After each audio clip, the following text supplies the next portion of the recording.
Hello class, Dr. Pinkert here. Just wanted to kind of go over a few things with you in your first week. Here's the thing, on threaded discussions, I'm a little more strict on those than I am other things. Since only 3 of you have watched my first introductory video, probably only 3 of you are going to do well on the rest of these threaded discussions. The rest of them are going to keep wondering why they're not doing well when they haven't read the introductory email or listened to any of my videos. So here's the deal. On threaded discussions, all I want is 250 words. Don't overdo it. Don't make this hard. Don't make this difficult. 250 words. One citation.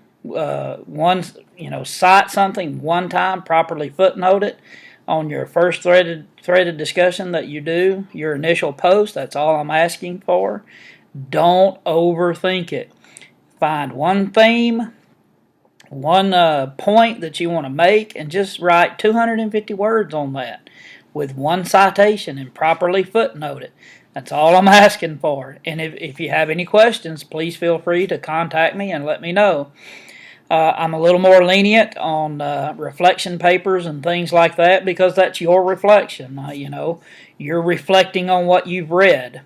But here's the thing, guys. You're academics. You are students. You're here to learn, and I want to help you learn how to have an academic conversation with your peers, and to do that well. So that's why that's the way I do the threaded discussions and the things like that I do. Also, it helps prepare you for your paper that you're going to do. Now, I'm pretty big on research papers and learning how to do the proper research, learning how to write a proper thesis statement. Go ahead and go out there and Google how to write a proper thesis statement. There is so much information out there on the web that will help you do that. So go out there and do that, and before you do your research paper and things like that, you'll be sending in your thesis questions, your thesis statements, so you can kind of be thinking in lines of that. So if you guys have any questions and you need to contact me anytime, please feel free to do so. I'm here to help.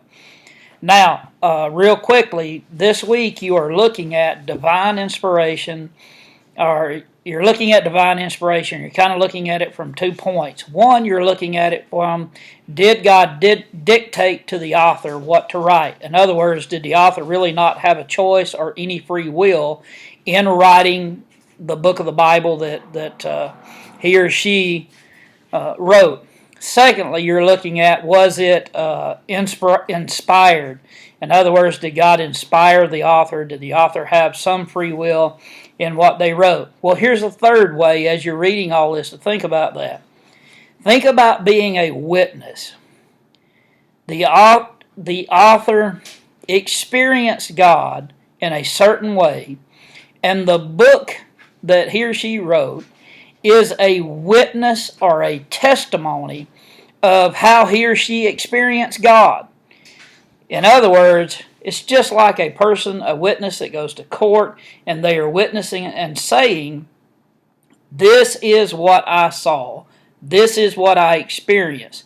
The difference is that it is in tandem with the Holy Spirit. So it's not just that the author is inspired, but the author is inspired through the work and the power of the Holy Spirit.